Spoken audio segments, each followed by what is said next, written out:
She's very determined, she's strong-willed, she has an independence. But I didn't want her to become a caricature. It was very important that we found her humanity and her vulnerability, and also that you, as the audience, would be with her, that she doesn't become objectified, that she's not glorified or on any sort of pedestal, that there was an immediacy to her, and that you were engaged with her struggle.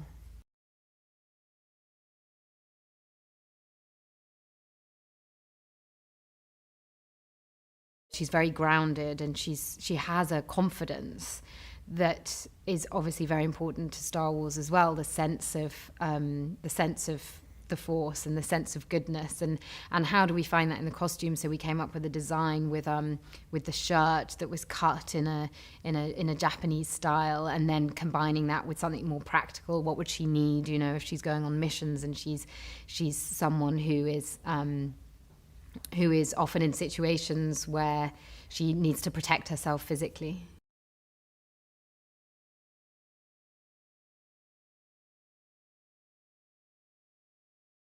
Often, it's very important how you shoot an actor and the angles that you use, and the way you present them. And it was always very much about, and I remember Gareth with the handheld camera, you know, who's always wanting to be in Jin's mind, in Jin's world, and reflecting that through the way it was shot.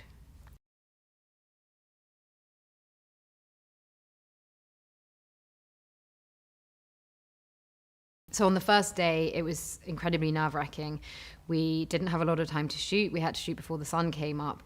So Alan, Diego, and we had quite a small scene to start off with, you know, to break us in gently on the first day.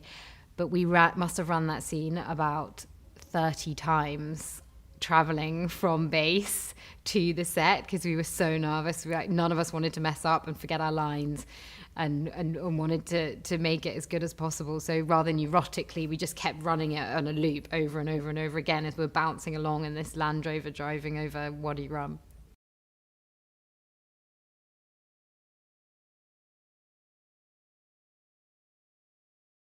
That's when I think filmmaking is really special and acting is really special, when you get moments of where the actor loses self-consciousness, and there's a little moment of surprise, or it's trying to find an authenticity. And Gareth constantly was pushing for that, and wanted to create something that was very immersive. We're in a time now where obviously virtual reality is hugely important, and is potentially going to be the next form of film. And so there is an appetite in audiences for something that's very, very feels very real and feels like you're actually in it. And it feels like with Rogue One, the style that Gareth made it is that it's incredibly immersive.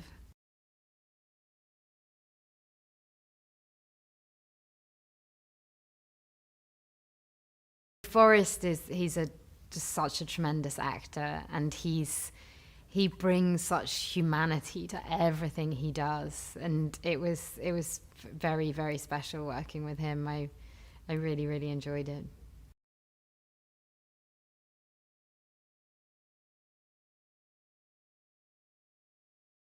I loved doing all the Jeddah sequences when we were running around, and when it was at K2 and Diego and I, it was always great fun. Alan would always be throwing in completely random lines that would always make us laugh, and then we'd have to try and be serious because we were running away from stormtroopers or something.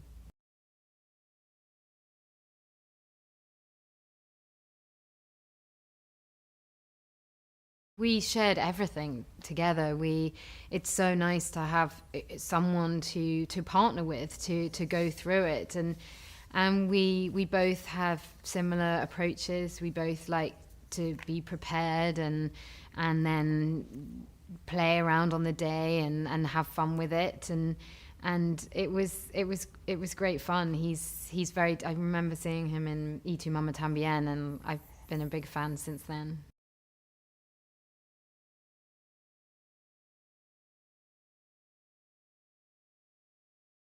I think it's a great opportunity to explore different styles of Star Wars that we haven't seen before. And I think the audience are really ready for it. There's an appetite for a new adventure. And so we have been given such freedom to experiment and really play within the Star Wars universe.